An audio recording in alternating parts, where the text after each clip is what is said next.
Hey everyone, welcome back to another lesson here on the channel. Today we're going to be talking about how I went from back-to-back failing products on Amazon to making over $12,000 in sales with just 2 products selling on Amazon. So if that sounds like something that you would be interested in watching, be sure to stick around to the end. And if you happen to be new, be sure to like and subscribe. But without further ado, let's jump right into it. So we're going to move over into my computer now. We're here on Market Hanging Shelf. A little bit different, right? If you know me, you know I sell a macrame shelf. It's a little bit broader, but I just wanted to do a little bit of story time today. So let me tell you a story. Listen up. So last year, we're talking over 12 months ago, I had my goals set on the fact that product research is the most important part of Amazon. Maybe you have that same mentality. And I thought if I could find the perfect product, no matter what I do, everything should be easy. And that mentality basically destroyed my ability to create profitable products at Amazon. Because I was so reliant on the fact of finding the perfect product, which really doesn't exist, that I overlooked all the things that are actually important. So the reason to get down to everything you need to know, if you just want to watch the beginning of this video, see what it's all about, here it is, okay? You should not try and find trendy little gadgets, individual products, things that really sell well for a short amount of time, have tons of eyeballs on them, tons of sellers on it. What you should sell is things like a shelf or a piece of equipment in a kitchen or, I'm not trying to tell you what to sell here, but pick things that are evergreen, that once you put in your hard work into building that product, it's not going anywhere. There's not a flood of, trend catchers that are trying to come in and hundreds of new sellers you're going to be competing with all the time. Build an established, professional, high-quality listing in a space of a niche that you carved out yourself. Put in the work to go figure out exactly what customers are looking for, who's not providing it well, and then swing in there and be the best option for that customer. So let's go into the story of a little bit about how I failed, what I failed at, and we'll grab one of those failing products to use as an example. So we'll use this example. I tried to sell probably exactly this time last year, an avocado pillow. And keep in mind, I was trying to find things where people making tons of money selling it, very little competition, it's a no-brainer. And I looked over the fact of doing all the important things. So the reason that this didn't work, this seller here makes 20,000 or something. There's basically just horrible options already through 3rd, 4th row. We're at 1-star reviews, 6 reviews, 4 reviews, 21 reviews. I was like, this is a no-brainer. Why aren't there a whole page of these, right? Well, it turns out, I tried to sell something very similar to this one without the mustache, pretty much exactly that. And this seller, Squishable, it's not just a seller, it's a company. Maybe you've heard of them or seen their stores in person. Copyright striked me because my design apparently was too close to theirs. So I was not able to relist it. I wasn't able to use that inventory. I literally just had to, I think I had about $600 worth of inventory, just take that as a loss, and I literally just disposed of it. I tried to sell a few on eBay. I sold maybe 10 on eBay, and that was the end of that. So it sucks. It wasn't thousands of dollars, but it still isn't cool. So I was in this mentality of test things, small tests, small orders, small MOQ. And that's great and all, but you're fundamentally missing something by doing that. You're not going all in, okay? You need to give this your all. Treat this business like you already make 6 or 7 figures doing it. How do those sellers time and time again have a strategy for repeating that process? And I finally got it. And that's how I was able to succeed on Amazon. And the way that I got it was recognizing that you have to be the best quality result and you have to do your due diligence, okay? Is it patented? Is there copyright issues? Do I own the character or is it generic? Can I sell this? Okay, is it seasonal? Is the numbers I'm looking at inflated because of the seasonality? By the time mine comes in, are the numbers going to be different? What's the search volume? What's the search volume for the last 6 months? How is it trending? Is it always kind of the same, or is it better in May? These are all things I started paying attention to. And I got out of my own head, and what I did is I I went into my computer. Okay, I went into the data and I started just being a tool that analyzes the data. I treated myself like a piece of software. Okay, instead of intuitively just going with what may have made sense at the time, or what I'm looking at, what people make a lot of money selling. I just literally came across this market, and there was this sense of relief that washed over me, because I was like, even though some of these have high reviews and they sell well, there's not a lot of them, and there's so many different kinds that I just have to figure out what kind isn't being provided that customers are looking for. And that's when by starting to dig through the data, by starting to dig through the keyword research tools like Magnet or Keyword Scout, I found keys and little pieces of evidence that customers wanted a certain style of this product that wasn't being provided. And then all I did was I used proof of concept. I said, okay, is anyone currently doing that?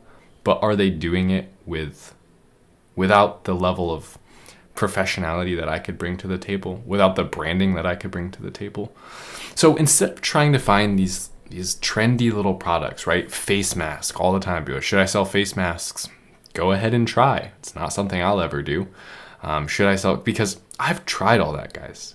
Don't get me wrong. Like, I've literally had probably and I'm not ashamed to admit this, 3 to 5 products that have failed, and they all had one thing in common. They were quick flips, they were trendy, and they were things that I could not sell consistently across the board and rank organically in a position that I could actually sustain. If you have to rely on ads and outsourced traffic to sustain your brand, it's probably not a good thing to sell on Amazon, at least not as what we're trying to do here, where we create this kind of not really passive income machine, but in a way, yes, where it requires very little work once it's there. It organically ranks, it makes sales, it profits, and then you could keep doing that, and you could rinse and repeat that process. So what I would say to you is stay away from all those trendy products. Don't try and be the next millionaire mask seller. Don't try and be the next, the next fidget spinner kind of thing. Okay, there will be people that make a ton of money trying to do that, but the odds of hitting that just right and getting the timing right, it's not scalable, it's not repeatable.